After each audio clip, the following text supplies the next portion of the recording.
खुलुमबाय 24 April Sunday फुंबिलिनि खौरां। दानिया फै जोङो मोननैसो खौरांखौ मिथिनानै लानि। गाहाय रादाबाव दङ आरटीआई राइट टू इनफरमेशन डिपार्टमेन्टनि फोसावनाय बायदिब्ला महाराष्ट्र सरकारा कभिडनि मुङावहाय 144 क्रर रां बाहायनाय जादों होननानै जोङो मिथिनो मोननाय जादों।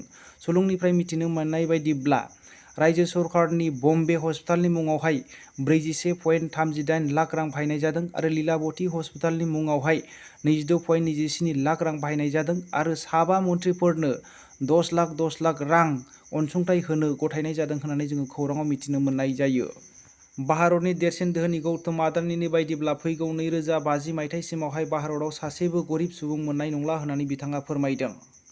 बिथांनि बायदिब्ला 10,000 दिनसोल' दङ, बे दिना बारा गैला होननानै बिथाङा फोरमायदों। दिनैनि सानखान्थिखौ नायोब्ला सानसेयावहाय $2.5 खारगासिनो दङ होननानै बिथाङा फोरमायदों। दिनैहाय गासै हिसाब खालामनानै नायोब्ला 2050 मायथाइसिमावहाय $30सो सहैगोन होननानै बिथाङा फोरमायदों। दा जोङो बे सानखान्थिखौ खालामनानै नायोब्ला 2050 मायथाइसिमाव सासेबो जोंनि इण्डियानावहाय गरिब सुबुं नागिरब्लाबो मोननाय नङा होननानै बिथाङा सुलुंनि गेजेरजों फोरमायनायखौ जोङो मिथिनो मोननाय जायो। थांनाय साननैसो सिगां रायजो राजाफोरा धरना होदोंमोन आसाम सरकार आरो बिटिआर सरकारखौ हाय होननानै। हरिसिंगानिफ्राय लानानै देवलगुरिसिम थांनाय लामाया बिमायनो गाज्रि जादोंमोन थाबायजायैखौ लानानै। बेखौनो लानानै मैया बिटिआरनि डिपुटि सीएम गबिन्द बसुमतारिया 1.5 बोसोरनि गेजेरावनो मावफुंना होगोन होननानै बिथाङा फोसावो। बे फोसावनायखौ मोननानै ओनसोलनि सुबुंफोरा बिमायनो गोजोननाय मोननाय फोरमायनायखौ जोङो नुनो मोनो। प्रमद बर' दैदेननाय सरकार बिटिआर सरकारा दिनै फेलेंसो नामा होननानै बिथांमोना फोरमायदों। प्रमद बर'आ दिनै जाख्ल'नाय गैयै सरकार दानो आरो गोग्गो थासारि गोनां मोनसे सरकार दानो थाखाय सिमां नुदोंमोन। बे सिमाङा फैमालसो नामा होननानै बुंदों। सानसेबा इनकाउन्टार, सानसेबा लुथिनाय, सानसेबा जिनाहारि रेप केस बेफोरखौसो खोनानो मोनगासिनो दं होननानै गोबां साधारन सुबुंफोरा सावरायदों आरो दुखु मोननाय फोरमायदों। दुखुनांथाव बाथ्रा, पिएमएवाइ बिथांखिनि हाबखानाय 32,500 रांखौहाय सासे बिसिडिसिनि चेयारमेन, उदालगुरिनि बेरगाव साब डिभिजननि गुरुझार बिसिडिसिनि चेयारमेन अशक माहात'आ जानानै न'खौ लुफुंनानै होनो हायाखै होननानै अजद दैखांनायखौ जोङो मिथिनो मोनो। बियो बिमायनो दुखुनांथाव बाथ्रा। रायजो दलनि आफादगिरि एमएलए उकिल गगैआ फोरमायनाय बायदिब्ला शिबसागर ओनसोलाव मोनसे मोजां ओनसोल खालामनो सिमां दङ। लोंनाय दै जगायनाय, सोलोंथाइ थासारिखौ मोजां खालामनाय, टुर एरियाखौ मोजां खालामनाय, गासै ओनसोलावनो गोग्गो थासारि खालामनाय, सैथोजों सोलिनो नाजानायखौ मोजां मोनो होननानै बिथाङा फोरमायदों। बिथाङा असैथोखौ एसेबो सैसोनो हाया होननानै बिथाङा फोरमायदों। बिनिखायनो गावनि रायजो दलावहाय मोजां थासारि लाबोनो थाखाय बयखौबो लोब फैनानै जयेन लानो थाखाय बिथाङा खावलायनायखौ जोङो मिथिनो मोनो। खौराङाव मिथिनो मोननाय बायदिब्ला गुवाहाटीयावहाय 56 वार्ड इलेक्सन जानायावहाय 53.2% भट होफैदों होननानै जोङो मिथिनो मोननाय जादों।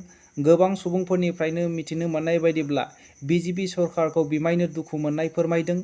मानोना दिनै दाम बारा जानाय आरो गासै सोलिनो हायै अबस्थाखौ लानानै गोबां सुबुंफ्रा दुखु मोननायजों भटखौ होफैयाखै होननानै जोङो मिथिनो मोननाय जादों। 53%ल' भट होनायखौ जोङो खौराङाव मिथिनो मोननाय जादों। दा बेखौनो गोबां खौरांगिरिफ्रा दुखु मोननाय फोरमायनायखौ जोङो मिथिनो मोनो। मैया श्रीनिवासपुरावहाय 30 बोसोरनि शिब मन्दिरखौहाय बुफायनो थाखाय नटिस होनायखौ लानानै आम आदमि पार्टी आरो साधारन सुबुंफोरा बिमायनो दुखु मोननाय फोरमायदों। बेबायदि बुलडुजार सालायनो नटिस होनाया मोजां जायाखै होननानै साधारन सुबुंफोरा श्रीनिवासपुरनि मानसिफोरा बिमायनो दुखु मोननाय फोरमायदों। बिथांमोनहा बे शिब मन्दिरखौ माब्लाबाबो बुख्रुब होआ होननानै खौरांगिरिफोरनि गेजेरजों बुंदों आरो बिथांमोनहा जेसेबां दिनसिम बे मन्दिरखौ बासायनो हागौमानि धरना होबाय थागोन होननानै बिथांमोनहा फोरमायनायखौ जोङो नुनो मोनो। दिल्लीनि सीएम अरबिन्द केजरीवालआ कर्नाटक इलेक्शन केम्पेइन मेलावहाय बिबुंथि लाखिनानै बेबायदि बुंदों। नरेन्द्र मदिया इनकाम टेक्स रेड खालामहोदोंमोन आंखौ आरो आंनि डिपुटि सिसोदाखौबो आरो 20 एमएलएफोरनि न'खरावबो बेबायदिनो इनकाम टेक्स रेड खालामहोदोंमोन। नाथाय सासेनावबो गियार खानावनि जेबो बुस्थु मोननाय जायाखै आरो बेबायदि लुथिनाय रिपर्ट गैया होननानै बिथाङा फोरमायदों। बिनि थाखायनो फोथायनानै सैथोथा आम आदमि पार्टीनो नोंथांमोनहा भट होनानै सरकार दानायाव हेफाजाब होनानै गासै कर्नाटकनि सुबुंफोरखौ खावलायनायखौ जोङो मिथिनो मोननाय जायो। महाराष्ट्रआव गोबांथार लाउड स्पिकारखौ लानानै गुलुं गुजुं जानायखौ लानानै सुप्रिम कर्टआ आजाननि समावहाय बेबायदि गाइडलाइन फोसावनानै होदों। 50 निफ्राय 55 रेडियानसिमल' लाउड स्पिकार जानो मोनगोन होननानै फोसावनाय जादों आरो मोनानि 10:50 निफ्राय 6:50 सिमावहाय सिरि थानांगोन होननानै सुप्रिम कर्टनि फोसावनायखौ जोङो मिथिनो मोननाय जादों। इउपि सरकार योगिनि सरकारा बेबायदि फोसावदों दि सिङावहाय जेसेबां आवाज होनोबा हो, लाउड स्पिकार होनोबा हो, नाथाय सिङाव सायावनि थानाय मानसिफोरखौ डिस्टार्ब खालामनो मोना। मन्दिरानो जा जेखि मस्जिदानो जा बुलडुजार सालायनाय जागोन होननानै बिथांनि फोसावनायखौ जोङो मिथिनो मोननाय जादों। बेबायदिनो इन्ड'नेसियायावबो आजाननि समाव गोबां लाउड स्पिकार होनायाव मुस्लिम सुबुंफोरानो डिस्टार्ब मोननायनि जाहोनाव गोबां केस होनायखौ मिथिनो मोननाय जादों। दिनैहाय 70% खमायबाय होननानै जोङो मिथिनो मोननाय जादों। जोंनि भारताव 1986 नि आयेन बायदिब्ला सोरबाया बेबायदि आयेनखौ मानियाब्ला 5 बोसोरनि जेल दोननो हायो आरो 1 लाख जुरिमाना फोनांनो हायो होननानै जोङो मिथिनो मोननाय जायो।